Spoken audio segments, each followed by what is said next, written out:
All right, we are live with the next episode of the Furry Raiders podcast. As usual, my name is Jolt, the chief host of the show, and joining us today is naturally my co-host Avera.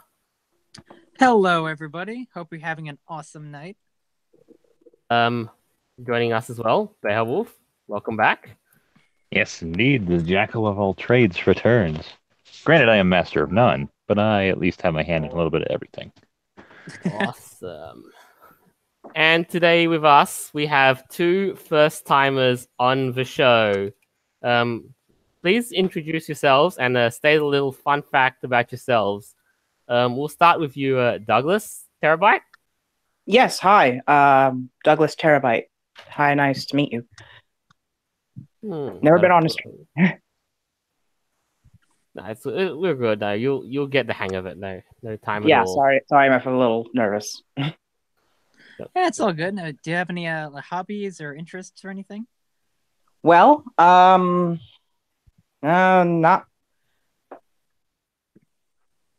I usually work on computers, so tinkering with hardware and software. Usually, in cutting edge software stuff like open source stuff. Try and work on that. In my spare time, I also like researching scientific papers, working on some invention ideas usually, and trying to get together with some of the local fur groups since I don't get out much. All right, good. cool. Oh, good. Cool. And our second first timer on the show is Lily.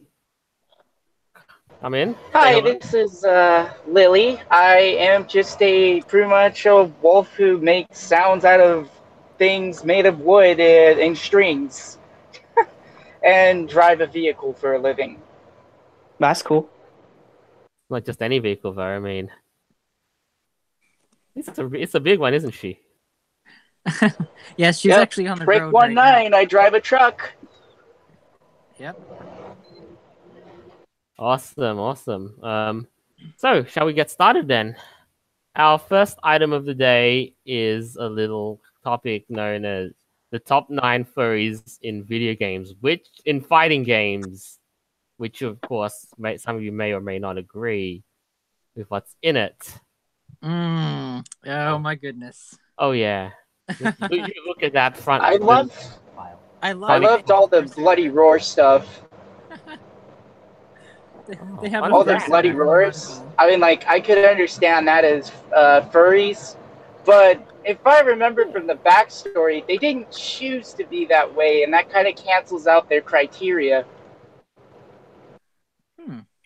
Like they were. I mean, it's great that they were put on the list, but I mean, you look at the design choice of a bloody roar, and they say "Yep, this is 100%. It fits, right?" I would say so. Yeah. I mean, I'm not going to say no. I mean, it's close enough. Yeah. Well, at least this one is. That's being screen shared now. Yeah. Yeah. I mean, there's still more here and there. I mean, I have a lot of fond memories playing that game. Yeah. Oh yeah. I accidentally misread when I got informed about this. I thought it was top furs in video games in general. I mean, I was like, this list makes no sense to me. Oh, it doesn't. I'll actually go through the list top down now, from 1 to. Well, they didn't number this. But... I mean, 3/4 of them just aren't even I don't even think they're really that close. But I mean, let's go through the list top down. King from Tekken. I think I remember that game. Look at his design choice. I mean, a tiger's head and a human body. That's more. That's like borderline Egyptian god right there. That's what my Sona is based off of. Yeah. I mean, you say what you will, but I mean, one of them's basically wearing a kigu, so I mean. Oh my goodness. Yeah, you need to find that one. Yeah, I don't usually go off of websites like this for this type of information. I mean, Kigu, I mean, that's the mark of a trashy furry right there. Yeah, actually, there is somebody in a Kigu. Or a weeb. One of the two. Look at this. I mean, like, I see a lot of furs, especially popular ones, where, like, personalized Kigus in their heads when it's too hot for them. Oh, jeez. You know. Actually, look at this one here I've got here right now. Poochie from Power Instinct. It's close enough to a Kigu. It's a skin-tight Kigu. I don't think I've ever played that game or even heard of it. Has anyone here played it? No. Nope. I don't know. I haven't played any of these. Oh, sorry. I mean, just this thought I'd guy's ask. That little Kigu here. It's not even a. This is like a Kigu. I know it's like, not cool. like I know it's not a fighting game, like specifically fighting game, but like my introduction to furries essentially was Sly Cooper. I mean, there's fighting in it. But I mean, it's still no. It's not specifically based around fighting. Oh. Mostly. But something though. I mean, you look at this stuff as well on the side. There's still other designs here which are not even furry qualified. They're Nikos. Oh no! Yeah. At best. No. Chloe, the Neko. Doesn't that not qualify? Anime cat ears. No, this is not a furry. This is like furry wannabe. It's like either be a human or be a furry. There's no in between. It's like the Honda Civic of furries. Like, what? I'm gonna wear cat ears. Ooh, look at how special I am. Honda Civic? I know that's a brand of car, right? But she's just making kind of an analogy. Like this basically is, being a cheapskate and Oh, is it a cheap brand of car? I don't want no disrespect to the Honda Civic. I mean, I have one. I mean, probably has one. But the statement they were not very versatile in cars. Sorry. Well, but honestly, Nekos are not on the same league. These kinds of characters are not furries. Personally, I would not classify them as such. No. Yeah. As I had said, at best they qualify as a Nikomimi. Yeah. Yeah. Even these ones here, like this the old anime one here, another Neko. Still doesn't technically count. However, they do help introduce you to the fandom. Slowly. I guess. That's good. I mean, like, I've heard a lot of people say that the Neko stuff I was into that first, and then it kind of like, I got more into this furry thing. I mean, you hear that quite all the time, almost like when people say they were into werewolves, and they eventually found furries. That's regrettably my story. So they evolved. They evolved from the cat ears to the fursuits. Oh my goodness. Yeah. Slowly and surely, I mean. I went from I went from like subsonic to Mach 10 in the fandom because I went and got 2 suits in a weekend. So I mean, yikes! Wow! Whoa! I kind of had the werewolf thing going on before I was a furry. I mean, I was pretty much a furry all my life, but most of the time I preferred werewolves, and I drew werewolves all the time. I always thought that like Disney's Robin Hood would be a pretty cool universe to live in. Oh yeah, definitely. I mean, like, who doesn't crush on that boy? I was more the Maid Marian character, but I mean, who doesn't crush on either one of them? Yeah, I or barely really any of remember the characters. Well, now we have the Zootopia world to fantasize about living in, which is also equally awesome. Oh dear. Oh, yeah, that's. Oh dear, they should legalize a woo though. Actually, soon enough. But you know what else is funny though? I mean, furries are now basically gonna start entering the trend of battle royales. Oh jeez, it's gonna make expose too many people. It's gonna expose more people than Disney did. You're gonna see this trailer right here, right now, of a game called Super Animal Royale. Doesn't Fortnite have an animal costume? Yeah, actually, we were gonna touch on that right after. Yeah, actually. Fortnite has that werewolf daddy costume. No! yeah, I'll cut to that in just right about now. Actually, no, let's keep that afterwards. But we'll just watch the trailer because, I mean, just look at it. Literally, furries killing. That was a meme. I fight for survival. Yeah, I mean, you gotta think about it. This is. Oh God, I can feel the cancer from here. It's Yeah. cute Oh, cancer. jeez. I don't know. I don't know what to furries are call already, this. in it with I have to cringy say, puns. like, I was the really protected child as a kid. Like, I wasn't even into any of the violent games. Like, most of my childhood was Roller Coaster Tycoon, Railroad Tycoon, Zoo Tycoon, and, maybe like Insane Aquarium and Bejeweled. But Like, throw all that in and throw like one GTA game in, and that was me. Honestly, no, I let's actually really didn't like that as a kid either. I something? avoided it. Over here, like, how much are you gonna bet that this thing is actually gonna become a little meme-ish? They're now trending these dances. Oh no, No, winner dance. we don't need more cancer. Thought so. Fortnite has brought us enough of that already. Yeah, I really don't want to have to suffer chemotherapy for internet memes being too dank. They have the whole this wolf costume, which is there's the season 6 thing was just what brought me. Is it like Halloween themed? There's also the Robo Horse. Yes, right next to it. Okay.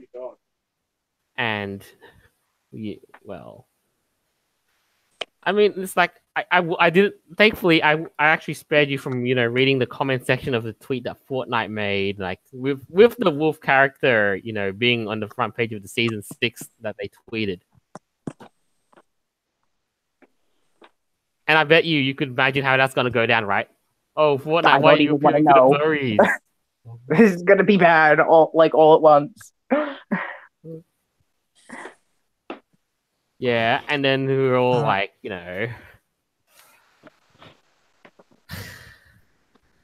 There's definitely probably going to be a lot more furry video game streams with that werewolf. With that werewolf skin. Probably, yeah. I don't doubt it.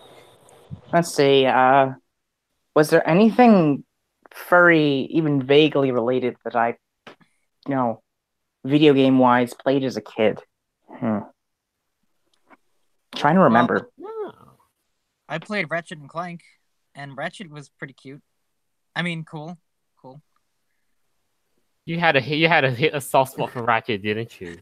I did. I never really played console games unless I was hanging out with my friends. Like, my only exposure to console games was hanging out with friends, because I personally didn't have one. I was always PC gamer. Okay. Although I have fond memories of a video game from back during the Windows 2000, Windows 95 era. Oh, wow. Let's see. Wow. Yeah, it was an old CD video game called Wishbone's Odyssey. Basically, there was this target-eyed,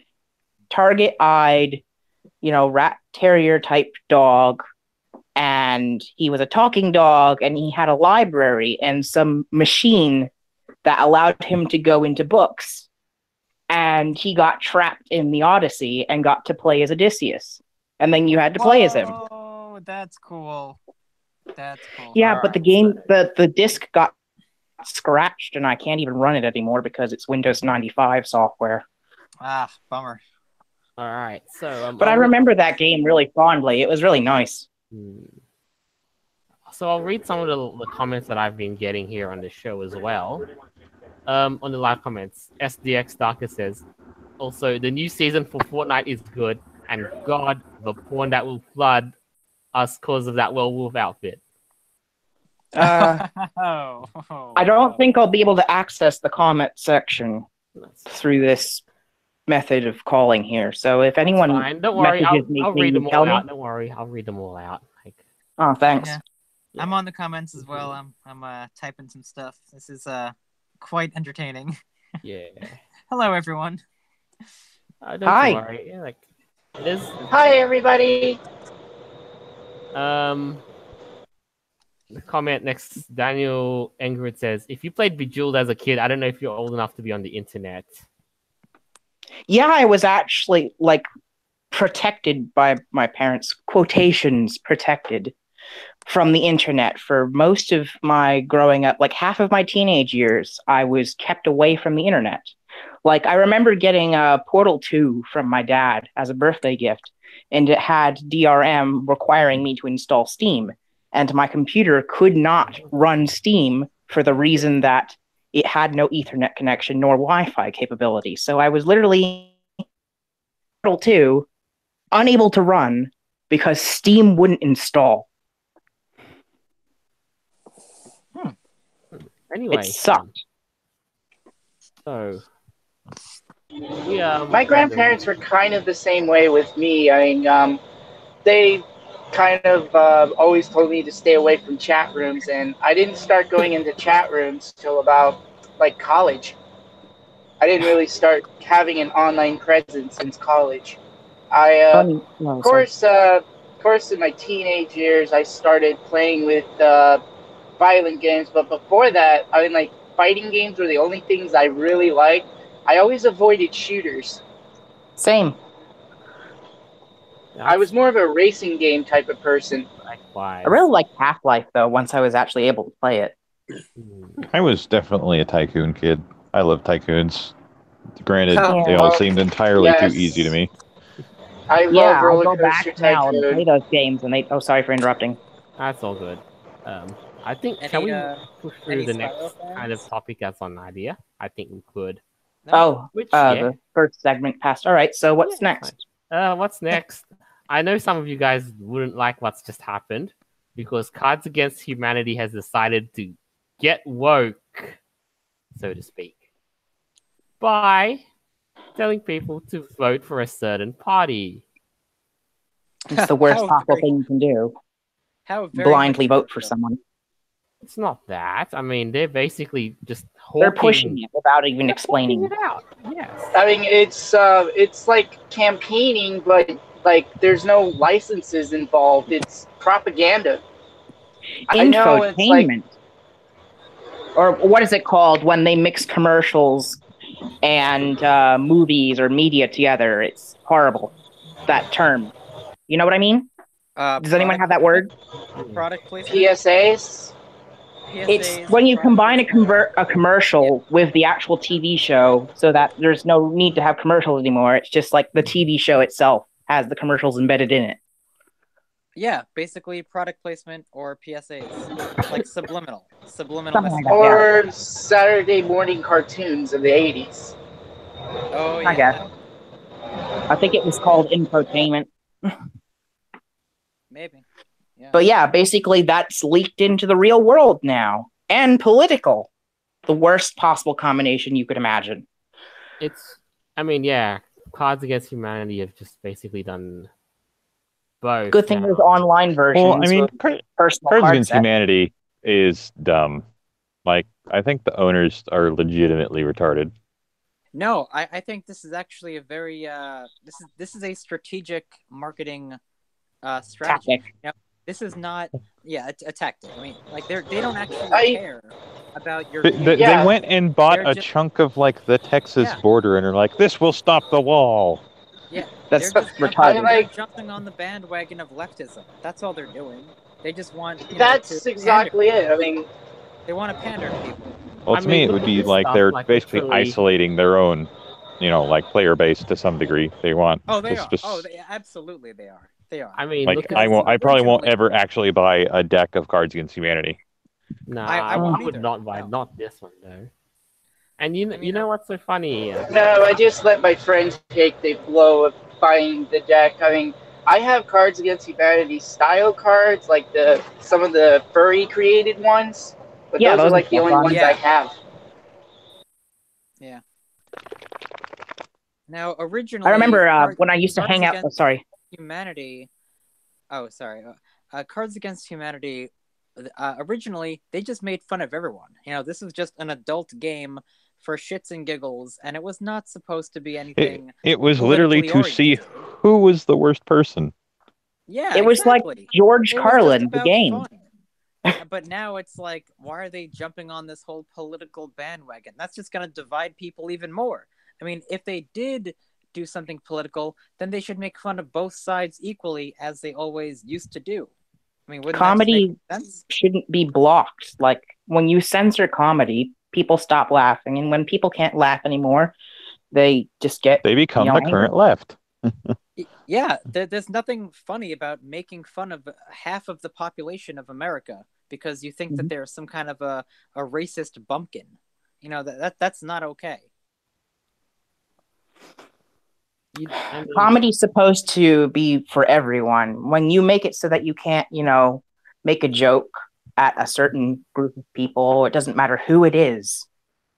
You're giving them a comedy's not status, supposed to be and biased. then that gives them the advantage to, go after everyone else because they then feel they're superior because they get that protective status. Because you're protecting someone. You don't protect anyone. You make everyone feel equally insulted.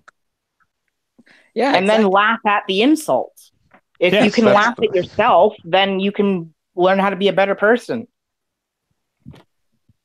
And this is what Cards Against Humanity always did. It was just, who can come up with the worst horrible thing? I mean, it was just like come up with the most horrible thing you could imagine, and then laugh at it. Who had this sick, twisted mind, but could also cause so much humor from it. Well, yeah, that's the whole point. Is that you're supposed to turn your pain into joy. Yeah, exactly. Because I mean, we're come on, we're furries. We're all terrible people. Wow. Let's be real. I mean, it's a favorite. You see. I mean, I'm a burning dumpster fire, so yeah, I agree. I've tried most of my life to be a good person. I mean, say what you will, but the Cards Against Humanity is just a furry favorite. It's not something that you can get rid of anytime soon. It is. You see, I was into that game before I was even, having all furry friends. It's like, I think it's just because it's popular amongst furries because of the age group that's most of the furries that I've met, which is, again, somewhere around the 17s to the late 20s. Oh, yeah. But I remember having some of the best times with my friends back when Skype, before it got taken over by Microsoft, We used to play games of Cards Against Humanity and just, laugh ourselves, until we were out of breath over the crazy shit we would write. Oh, yeah. And there's even a furry version. And the furry version is, I don't know if any of you guys have seen this, but it's absolutely amazing. Again, it's not really biased or no political nonsense. It's just about furries, and it references some prominent members in the fandom as well as some conventions, and it's just overall a really fun game. Oh my goodness, they had to put the gas attack thing in there because they just. They did do that, and again, it's Cards Against Humanity. I think my record for worst one I ever did was something about Kage and the gas bomb, and it was something else I don't remember because I had a super stacked deck, and my friends had no idea what. Alcoholism. Oh, Kage's raging alcoholism. Screenshots. Pardon me, I'm going through a hallway, so there might be a bit of echo. Okay. I'm gonna go turn on my computer, and I actually have some screenshots that I'm going to read off from some of the old games, Cards Against Humanity, I used to play with my friends. That's all right. Yeah, is this the furry version? I think I added one pack of furry-related stuff to it, but we actually added packs to different subjects too, so it would be a versatile game.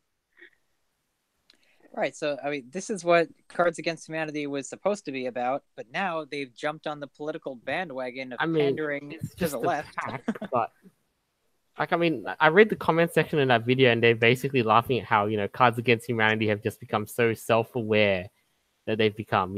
Cards Against Humanity has become Cards Against Humanity. Yeah, they're so woke. Good for them. Oh, hold on. I made a mistake. That's fine. But you do know. I forgot I left the Gentoo flash drive in. Oh, by the way, you want to know what Cards of Humanity was also doing like 3 years ago? That they basically made money by selling absolutely nothing on Black Friday. And how did they do that? They just basically made a this Black Friday only gift Cards Against Humanity, $5 sale. Oh, was donation it like the thing? card? It was basically a donation card thing. I just cleverly decided like people basically pick a box that says, "I understand I'm So paying practically humanity $5 and receiving nothing in return." So practically using brand recognition. Actually, they were basically spoofing Black Friday. Hilariously, like everyone's so, like, and in the douchiest way too. Huh? Oh, guys. No, I don't think there's any way to tie him down. We have a live comment from Kira Snowmew, who says that Cards Against Humanity has always been liberal. I'm not entirely sure if they have been. From what this person says, that's definitely a possibility. But I'm not sure about cards being liberal, especially like when they talk about, I don't know, Auschwitz. That's pretty liberal. And dead babies and stuff. Jazzy Boo. Oh my goodness. Yeah, so I mean, maybe their company always has been, but she's not on her leash. Oh, as far as I'm concerned, the company. Great, the computer's doing the long boot up. Oh. Because she, yep. Gave you the slip. She see something or what? No, she just didn't want to walk out in the grass. Are you? I can barely hear you, Joel. Oh, Beowulf, are you talking with people? Mute, please. Oh, sorry. Must have bumped it.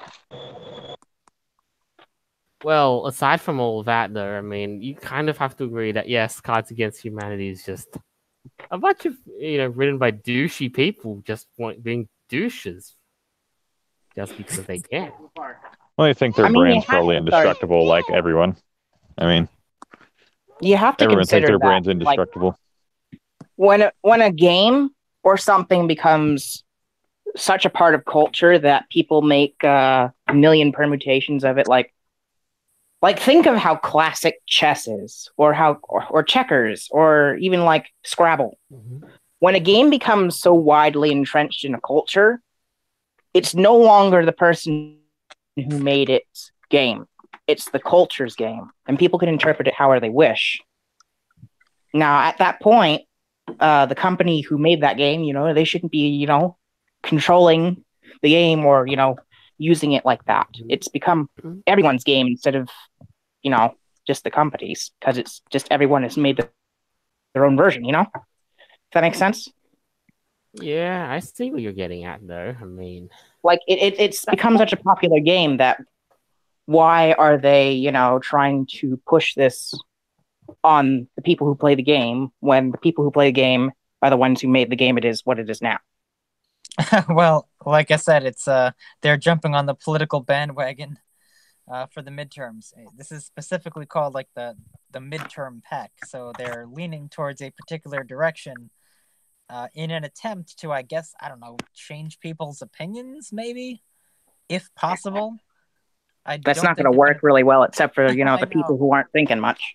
I don't think they're going to do it. No, this might just be a big flop for them. They're going to lose a lot of money on this. Just like with many situations, like whenever companies, they get woke, they tend to go broke.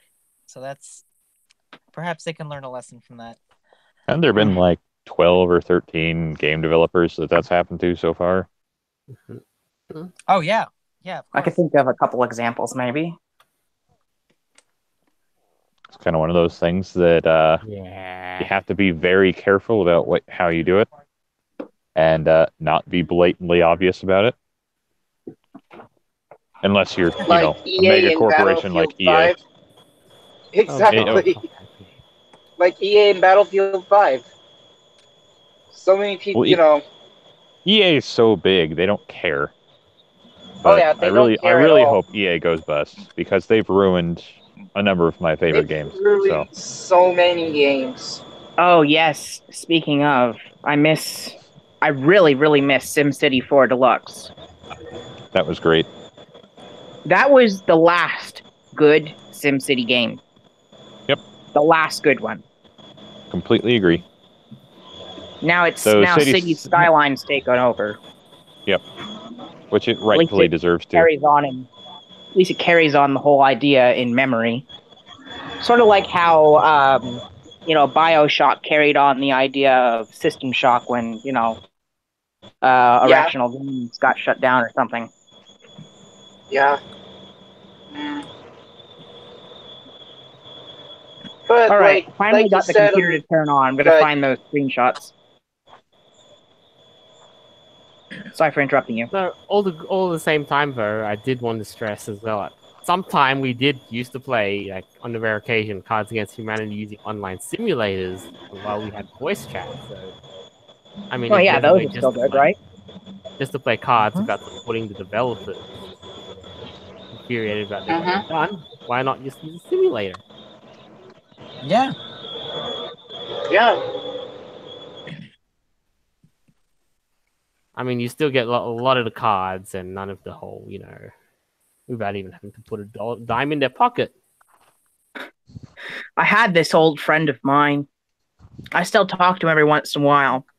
And there was this one joke that I remember was one of the most hilarious jokes he ever made, where he made a meme out of himself. Like, he got this sledgehammer and he wrote on it with, I think, a black marker, the one and only Apple repair tool.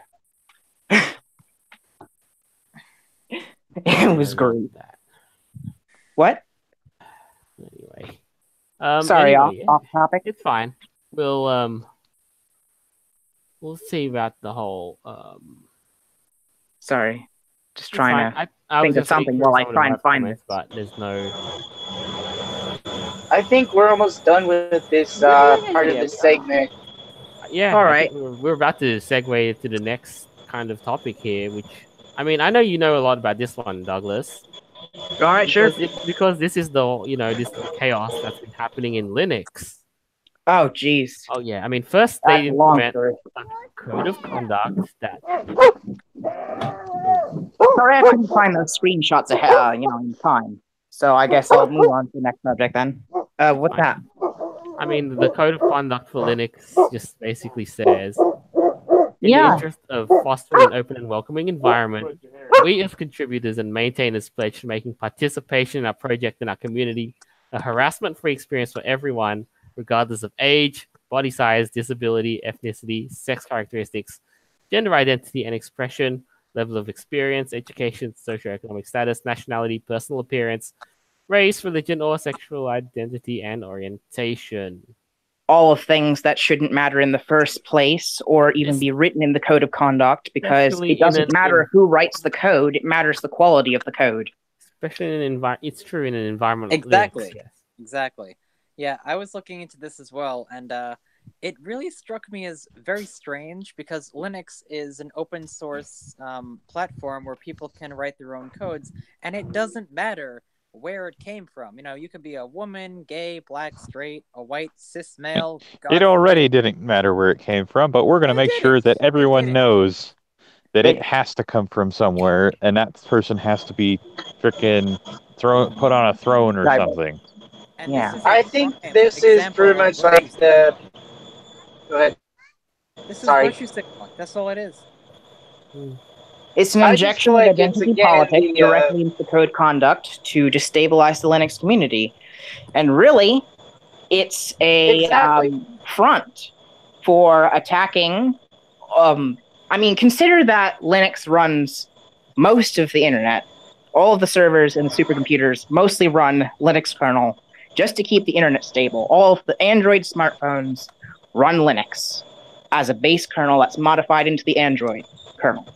So by corrupting the kernel, you are basically taking out or disrupting the entire everything. Yes, it's and like a nuke. There was something in that new code of conduct that everybody signed at Linux that specifically stated they're going to have to analyze and review where these new codes came from. Did you see that in the article? None of which matters. I know, exactly. It shouldn't, but that's what they're going to do. They're going to look into the credentials of the person who made this, which completely is against the whole idea of freedom and open source of content creators to begin with. I think that's quite. I mean, at this point, it should just don't bother with maintaining the main kernel and make a new fork of the kernel without that update, and then have everyone migrate to that project and not have Linus as the head of that project anymore. Or at least until he decides to come back and help with the project, but under someone else's, a trusted person's GitHub account, or maybe even to give GitLab or that project that I heard about, what is it, GitTorrent, which would be a distributed version of Git. Give that a try. Yeah, I mean, that way no one can take control of it. Right. Never, ever apologize to SJWs nor give in to their demands because that's giving them a foot in the door. It'll never stop. Exactly. They put their foot in the door and then they're going to run. There's no stopping this. You give someone an inch, they take a mile. Yeah, exactly. It's exactly like the like what's been going on in the fandom about people trying to kick people out because they're quote unquote. They don't have the right to kick people out. It's a collective of people who all like, this subject. Insert subject name here. It doesn't matter what group it is, but one small group of that larger group does not have the authority to say, oh well, these other people are not part of that group. That's not their right. And if they want to do so, then just split off into your own group and go do your own thing. Yeah, and this type of political correctness and SJW mentality is infecting. Cut out the cancer. Fandom, it's a tumor. Also the internet. They're infecting the internet completely. Yeah. The internet. It's a problem that needs to be addressed, completely. Is under threat. It's true. This problem needs to be addressed. As soon as possible. It's it's causing so much disruption amongst so many different tiers, including the internet here, which is huge when it comes to our security. Consider if the killswitch plan that these developers are thinking of happening does happen. That would compromise the entire Linux kernel across the planet. I mean, they across the planet.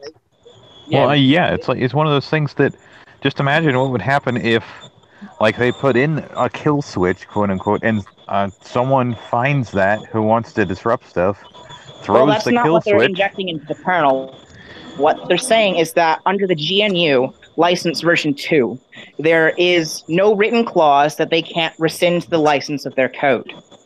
So their kill switch, in quotations, is really saying that if the code of conduct is not fixed and people are wrongly ejected from the kernel development community, they are going to withdraw the license to their updates to the kernel and basically cripple the kernel. So basically that entire section of the kernel would have to be rewritten. Ouch. I'm not too knowledgeable on all this, honestly. It's a few steps above my, trained knowledge, but I understand what all it involves. I can follow along too. It's fine. They're basically putting basically equivalent of a cyber nuke countermeasure to this infection of the kernel. Guys, it's like World War II. We have a live comment here from Panda who's asking what exactly a kernel is. The kernel is the basic part of the software that allows the operating system to communicate with the bare metal hardware. Okay. It is the lowest level code that allows the communication from the assembly language, which is the actual, native language of the computer, and the higher level language like C or any programming language. It basically communicates between the hardware and the higher level software. It's basically the foundation. It's the foundation of what you can put an operating system on top of. Okay, thanks. That's why there's so many different variants of Linux. All these distributions are based on the same kernel, but have different software added on top of them. That's how we have all these different versions of Linux. It's because Linux is the kernel. Like away from Linux, or are they like completely still connected to Linux, or are they their own entity? What, the kernel? Say Android and all those other companies' kernels you're talking about. Android is the modified kernel of Linux. It still requires the kernel itself to run Android. Android is like the operating system running on top of Linux, communicating with the phone hardware. So all of the modifications to the Linux kernel that allow it to function on cell phone hardware is what allows the Android operating system to work. Okay. I mean, also at the end of the day, though, the main problem they have is that they really are trying to ruin the end quality of Linux. And I'm quite sure, given enough time, even the people who write this stuff won't stand for this. They'll either, abandon the project, start their own, and it's going to cause such a division in the community that everyone's just going to move to other projects. True enough. I mean, I regret to say it, but my own coding projects, I no longer feel would be, a good idea to build off of the Linux kernel anymore. I would rather move to Haiku or OpenBSD, which are Haiku is a kernel and an operating system, I think. I don't know as much about Haiku. It's just some other alternative operating system that works similar to Windows or something. Or maybe I'm confusing that with ReactOS, but off subject. I mean, also on a side note of this, though, I did want to bring up as well that Linus was kind of, put in a tight spot because his daughter signed off on the code of conduct. It's basically blackmail. It's basically the identity politics groups have basically gotten to his daughter, and his daughter is, his own family is going against him. And so what is he supposed to do but back off because they have gotten to his family? It's like blackmail. It's the most evil, pure evil thing I could consider doing to a person. It's blackmail on a scale that's really beyond recognition, to be honest. What? It's literally the second Gamergate, but this time it's over our software itself. Not even games. Pretty scary. It's just the entire software framework of the internet and open source community is at threat.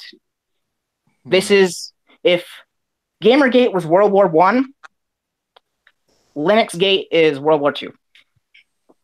And it's going to take a cyber nuke to stop it. But that's even assuming that they decide to pull the kill switch. Yeah. And but is it going to take 2 nukes? That's just it. You see, like I said, with that there is an alternative operating system to the Linux, alternative base to using Linux, it's likely that there's going to be a migration away from the Linux kernel itself because of the problem with Linux being, found out as to the wider community being aware of it, that it's under GNU License 2, that puts it under threat that at any time someone could revoke their license if they feel that they're not able to contribute to the project as they were originally, intended to. So it would be much safer to build off of kernel similar to, OpenBSD, because it's based off of completely free licenses such as the MIT license and the BSD license, which do not have these basically backdoors into the clauses, Yeah, that's a very good point.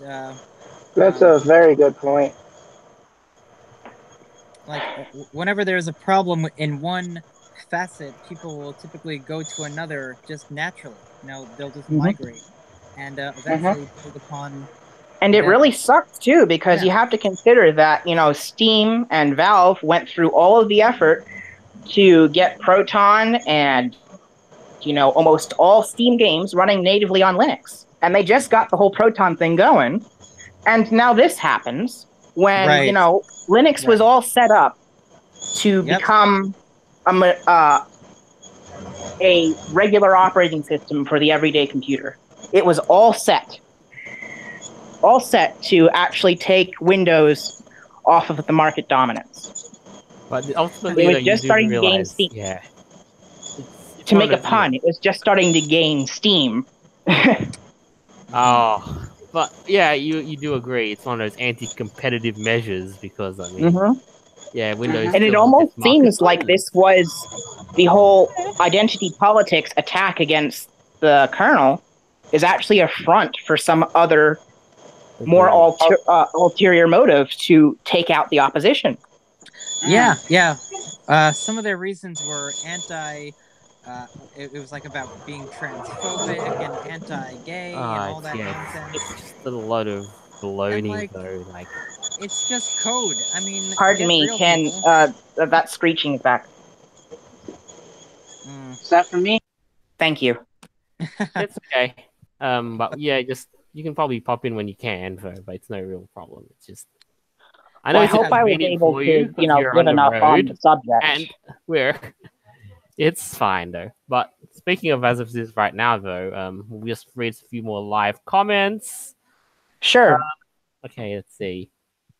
And if I made any mistakes in, my terminology or my explanation of the situation, I do apologize. I was just sort of doing this off the top of my head. It's fine. Panda Games BR says, "Don't use computers. It is that simple." Wink face. I wish it were that simple, but I mean, low tech. If things are apocalyptic, yeah, we may not need computers. I mean, we could just switch all of rewrite the drivers for the Linux kernel and then port them to OpenBSD and then have no problems. Yeah, but the problem could be that culture could move over to that. Except in the actual, setup for how the licenses and the community for OpenBSD is, it's, specifically designed to be a meritocracy. And they're highly curative of their code and make sure that there's no such, bad code in the kernel. Yeah, but again, there are going to be attempts. Yeah, if they really want to do that, there are going to be attempts. They can't take control of it. They can't take control of it like Linux because it's MIT. I'm not knowledgeable about that, so I could understand. My knowledge is extremely limited to this. I'm just a musician, so that's where my knowledge is. Don't worry. Our show. I've also tried to get into music. It's really nice. Our show is quite on the informative sort of scale, though. It's fine. But on that same note, though, I think it might just be time to move on to the final segment. All right. Yeah, something that I actually know a little bit about. Yeah. Our last segment is basically something that some of you may not have, this may not have come to your attention. But, this is one of the subjects I researched in recent. Yes, it's pretty very interesting and exciting. It's basically, if you would consider, achieving sentient AI as a technological singularity, this technology would be the equivalent of achieving biological singularity. Yeah. It's Wasn't there a movie it's practically like printing with stem cells, and that's quite interesting. It's not even stem cells, basically. It's in fact every single individual cell of anything theoretically. You could basically print anything, biological or physical, using this technology. And you shouldn't. I'm going to say shouldn't because we haven't gotten to that point yet, but there shouldn't be organ refusal and stuff like that from donor transplants. At least not yet. Just to update everyone on the current topic, if I may introduce it. Our current topic is an advancement on 3D printers. area of biology, bioprinters. Basically, like Star Trek, what are they called? No, it wasn't.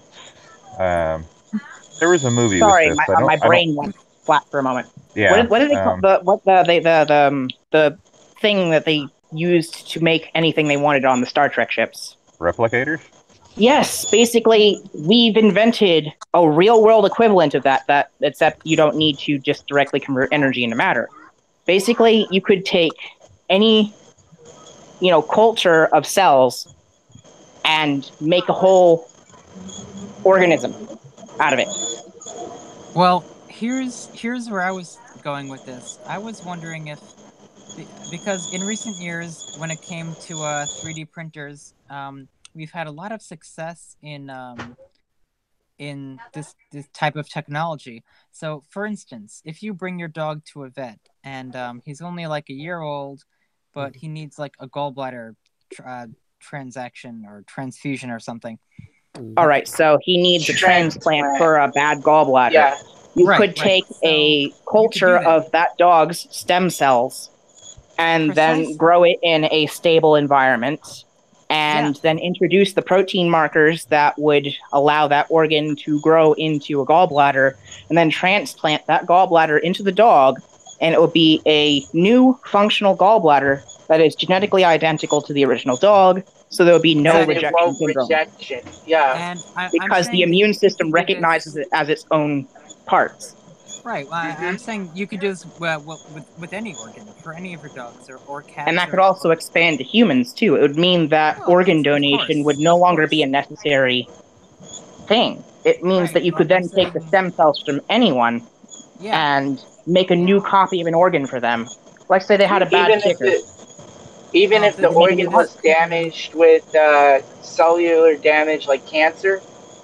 Yeah. If you still had a good strain of the DNA in the heart, if there was still an intact, piece of the heart, you could take a biopsy of the cells from that segment, filter out the cancer cells, and then the good cells can then be introduced to stem cells from that same host, and you could grow a new heart and transplant out the bad heart. Right. I mean, I think this is going to save a lot of animal lives as well. I mean, of course, people to begin with. But, whenever you need an organ transplant, there typically is a waiting list. However, when you go to the vet, I'm pretty sure that there is not any type of list. You usually have to put your pet down. So I think that this is going to save a lot of lives for both humans and animals. But there's also another thing with this. Remember, you could grow food. We were talking about growing skin.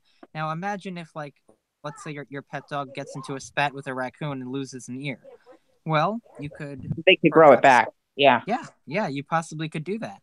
And the technology is not quite there yet, but it's very well... We've already successfully grown a lung for, I believe, a mouse, and then transplanted that lung into the mouse, and the body accepted it. Right. Like, it's definitely on its way. It's pretty much... it's in its infancy right now. It may be in its infancy, but it's going at such a state that in a couple of years it might be at the toddler stage. Yeah, it's amazing. It's amazing what's happening. I am going to say this, if I may interject, and consider that you could also adapt the same technology to basically make it so that you wouldn't need to kill animals anymore for food. Basically, you could take a biopsy of muscle tissue from, let's say, a cow, a pig, a chicken, or a sheep, and just take a biopsy sample of their fat cells, and then under the proper growth environment, using, the nutrients to make it similar to blood, you could grow a culture of these meat and fat cells, and then, filter in the proper nutrients, keep all of the contaminants out, and you could then use this bioprinter to print yourself a fresh steak without killing anything. But so about that though, would it also, because you're not killing the animal, therefore the resources wouldn't be as scarce? Yes, it would mean that food would be much easier to create. Is it actually considered, carnivorism? Well, yes, technically, because it's still from the original meat cells from that animal, but it's not required to kill that animal nor harm it, other than to take like a small sample. Is this going to get paid off our backs if we actually, made our own meat? Well, yeah, because then you wouldn't need to have these industrial farms anymore. It could be, made much smaller scale. It would also mean that if you could, spread this technology to, cities, it would make it so that, you wouldn't need to have all of this industrial farmland, and it can be reverted back to a more natural state to, restore the environment more. Consider all of the damage that industrial farming does with the methane, the loss of trees and grasslands. But how many strains of DNA can they take from a individual cell before they cannot take anymore? Because of course there's still a scarcity on that. Well, yes, that actually has to come into the whole cloning situation, and that the original strain of DNA from the original host over a certain amount of generations, you can't keep cloning the same cell culture, or else the DNA basically breaks down. And eventually the cell culture will go bad, which means that you would still need to keep the animals around to get a new copy from them. Yeah. But it still wouldn't require you to kill them. Something I wanted to touch on, like, just to divert from all of this, though. What if people actually wanted to try become like actual literal furries if they wanted to, employ this technology for themselves?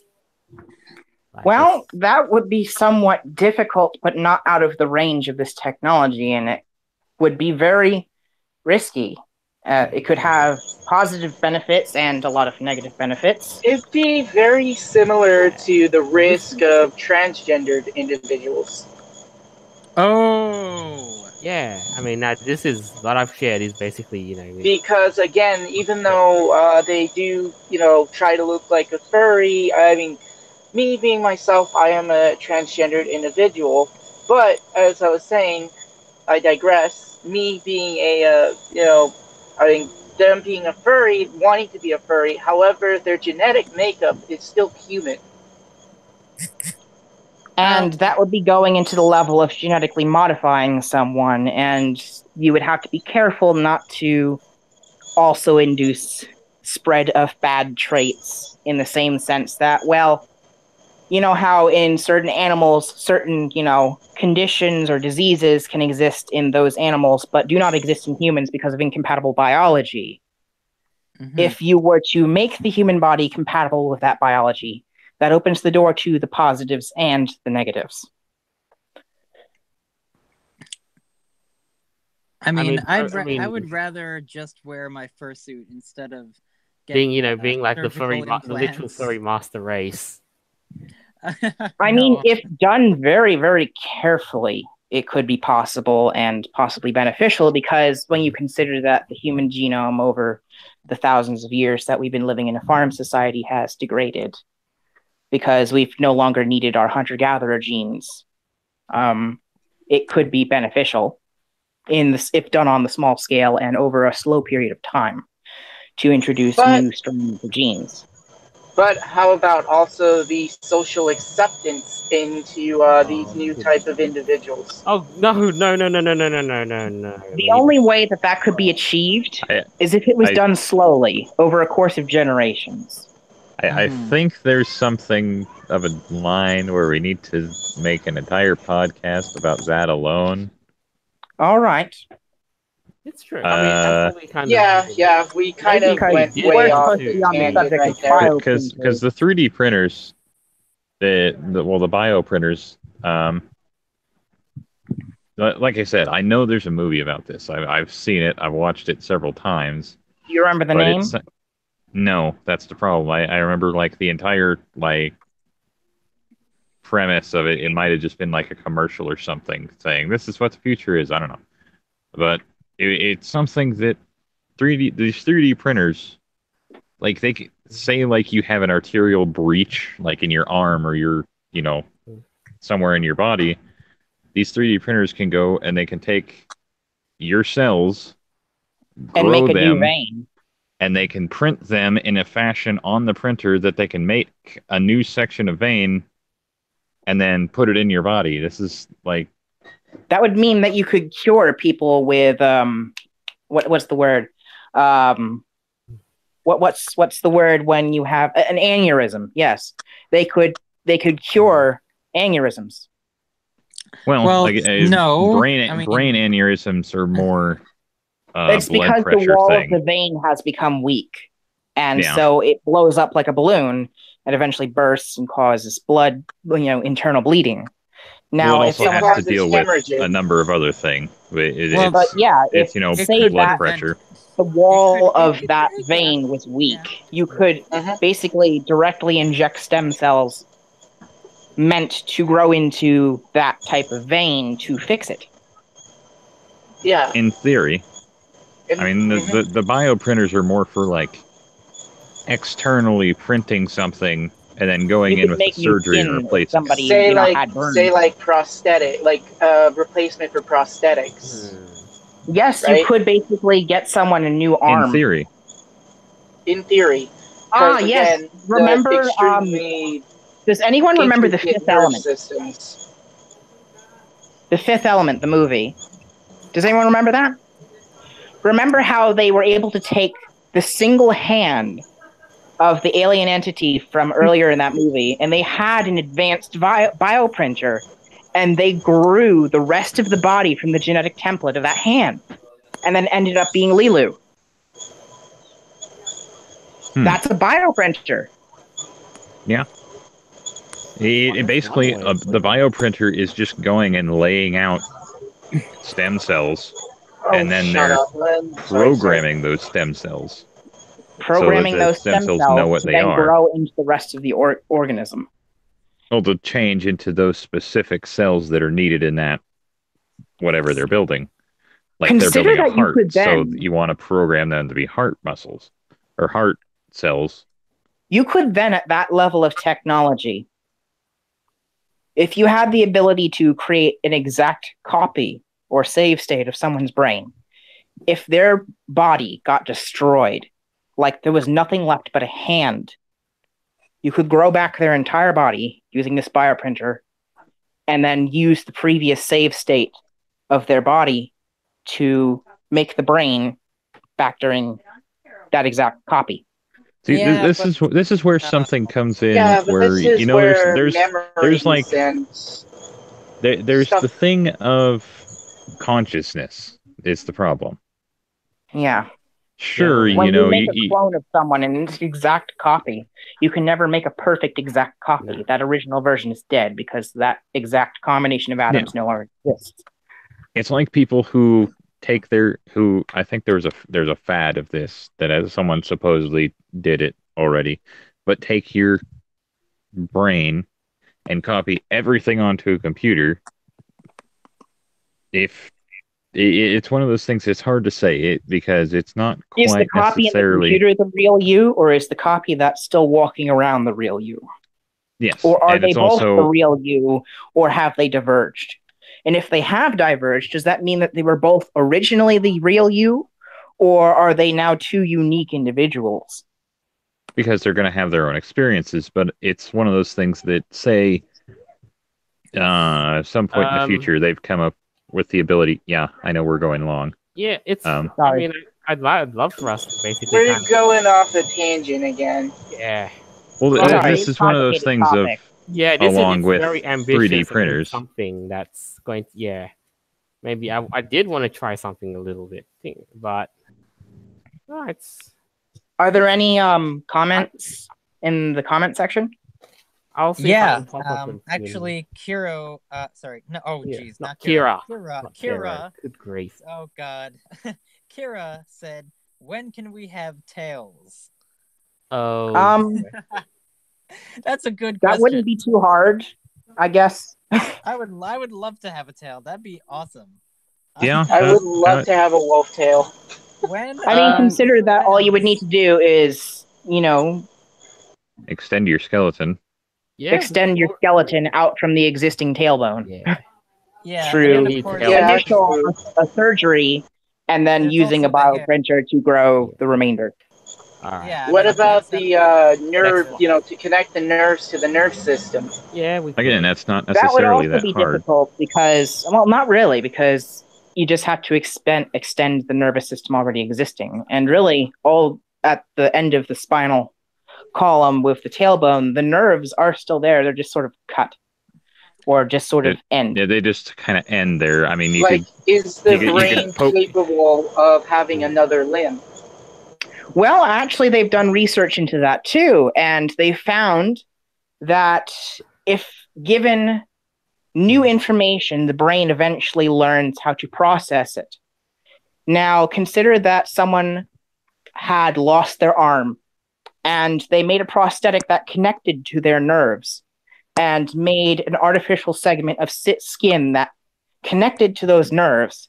Eventually, the brain would learn how to interpret the electrical signals coming from that artificial piece of skin and interpret it as a sense of touch.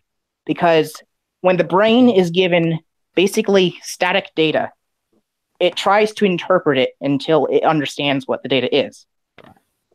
Okay, next live comment. Chris Lava says, wants to be a macro furry, but then who's going to make pants 4 stories tall? That's not. No printer big enough to do that. That's not possible. You're going to a carpet mill. Atmosphere would not be able to support a life form that large. Yeah. And first of all, also your bone structure too. Okay. Your bones would have to be made out of metal to even withstand the gravity. That wouldn't work. They would collapse instantly. Well, again, this is something that you could do over theoretical generations, slowly make yourself larger. You can imagine such a thing existing, but unless you would probably have to live on the moon, modified biology to exist at that level, it would not be feasible. Or Mars. Well, dinosaurs. Well, you could probably be taller on Mars because lower gravity, and you don't have to have a high bone density. I think it's high time we put a wrap on this right about now. Any of you, right. one by one, closing statements. Let's start with Beowulf. Well, I guess we're going to see what the future holds. That's about all we can do. Yeah, on all fronts, it's like we're in an interesting timeline. That's true. Interesting times, interesting technology. Can't wait to see the end of it. And not to mention, interesting circumstances because we're literally, fighting for it all. So, yeah, fighting for what's left of it, at least. Yeah. Yeah. Lily, any closing statements you'd like to make? Well, I would have to agree. I mean, we just have to see how it's going to progress. Again, we know, of course, there's some problems that we need to face, but again, it's also exciting because of all the technology we have that is becoming almost available from back then, about 50 years ago. It was just science fiction. And now it exists. It's on its way, yeah. Douglas, one little closing statement. All right. Thank you very much, all of you, for having me on the stream. It was very enjoyable. Had a great time. Loved talking about all these subjects. I would love to come back again if I could. So, closing statement would be, technology can be used for great good or great evil, depending on the user. Mm-hmm. And you really have to consider that's happened with every invention in history. It depends on who's using it. Mm-hmm. Agreed. And it's all up to us on an individual basis to use it to the best we can. Yeah, that's right. And anyway, so Avery, I got what you feel free to close up too. Well, I just wanted to say thanks for our first timers on here. It was really awesome talking to you guys. And I hope everybody who's been watching enjoyed the show, enjoyed the topics, and has some interesting comments to talk about later. We got plenty. I mean, like our guys have basically let their wines wander. It'd be fun yeah. replay. Awesome. So you can always leave a comment. Make sure to like and comment and subscribe to our channel. Yeah. And once again, thanks to all of those who stuck around. I mean, we were willing to try a couple of different things with topics, people we have on, and so forth. So, regardless, I do hope you do take, you walk away taking something out from this. and you're more aware of what's going on now. And with that, this is us signing off. Until next time. Thank you all. Farewell. Have a nice night. Bye. Bye. I hope it wasn't